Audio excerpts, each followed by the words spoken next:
Hello, good morning. Today, we have to continue what we had told yesterday in the third session.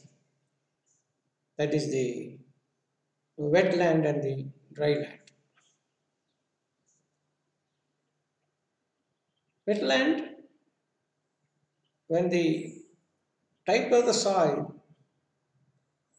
is very heterogeneous in nature and more towards very fine grains, at the same time very loose in nature, wet, loose, haphazard, random, grain sizes, then it can be referred to as marshy soil, marshy soils. Marshy soils, you cannot walk all over it. The soil will be so loose, at the same time very fine, very fine. So walking on the marshy land will be very difficult. So you have to stabilize that type of land, make it firm, make it a firm ground. Then only you can have the civil engineering activity go on over that land. That should be kept in mind. So wetland, dry land, a severe difficult soil called the marshy land. Some lands will be very loose filling. Then you should see that loose filling is densified. The process of densification of the soil is called compaction. Process of densification of the loose soil is called compaction. Once you compact the soil, the pores, the voids, the gaps between the soils get reduced and they become interlocked or even tight, by which their load carrying capacity or bearing capacity will considerably increase. So the process of densifying the soil, minimizing the voids to the maximum in between the grains of the soil, is called compaction. Compaction can be done either manually or mechanically. Manual compaction or mechanical compaction. You have very huge construction equipments which will roll over the loose soil, compact the soil, make it as dense as possible.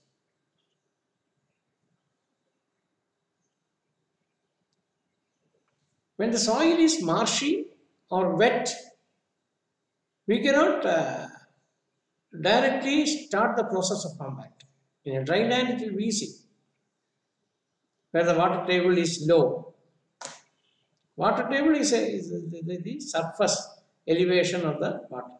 Up to that, the water will be there. For example, if you just have a beaker in which if you have water not full, then you see a water surface.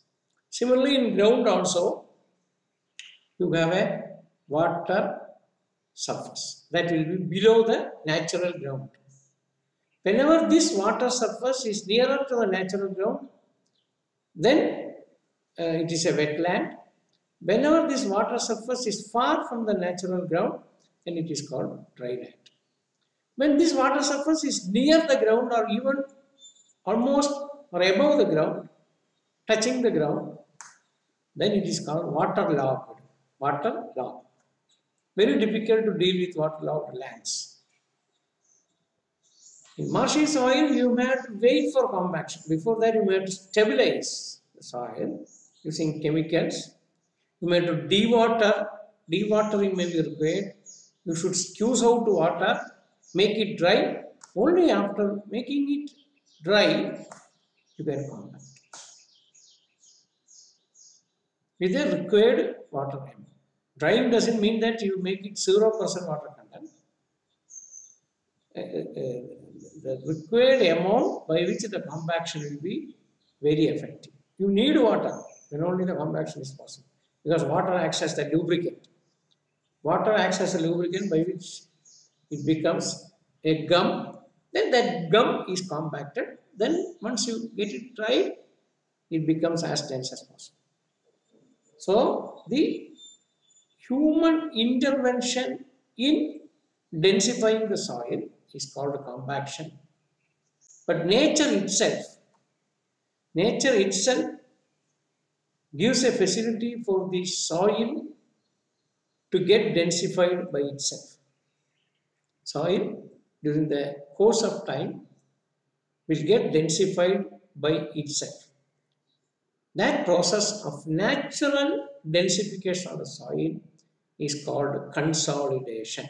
So there are two ways by which the huge soil over a huge layer on a huge land gets densified.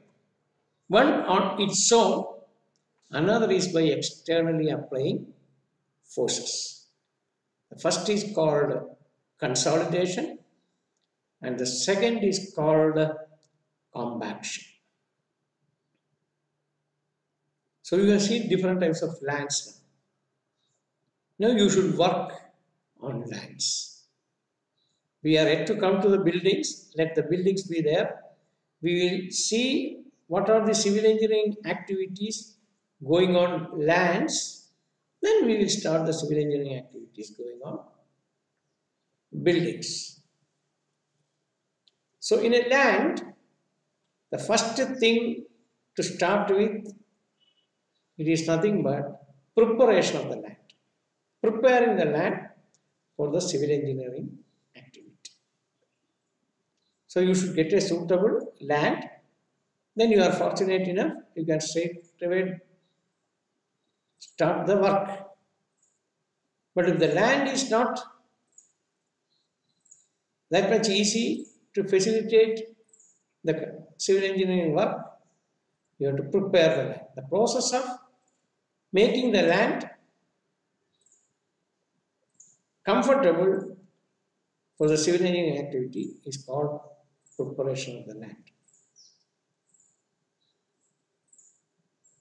So this preparation of the land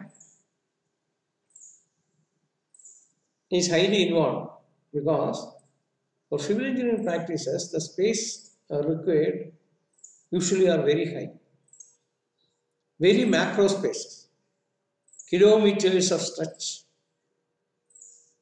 acres or hectares of land,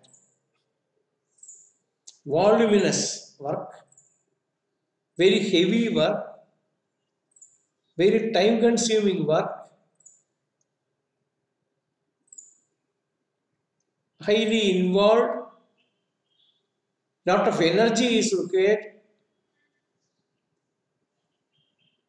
to complete the activity. Obviously, money also. All civil engineering works involves crores of rupees, major ones.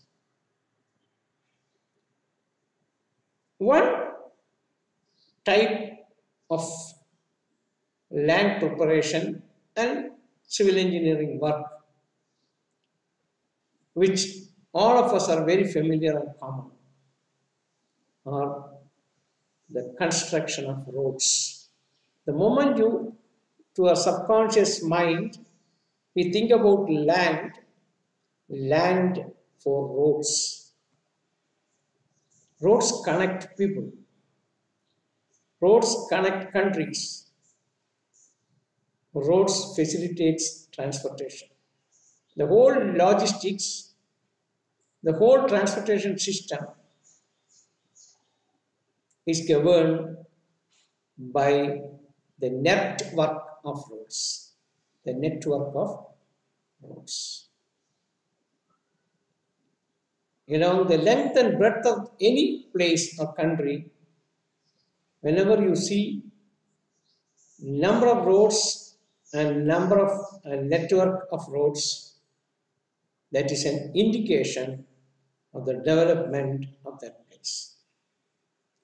Whenever roads are more and more, the standard of living in those places, the easiness of transporting goods, easiness of transportation for people, easiness of accessibility to other regions, everything increase, and by which the whole place is prone to further development. So the first stepping stone for the development of any place is the formation of roads, accessibility to the places, connectivity of places.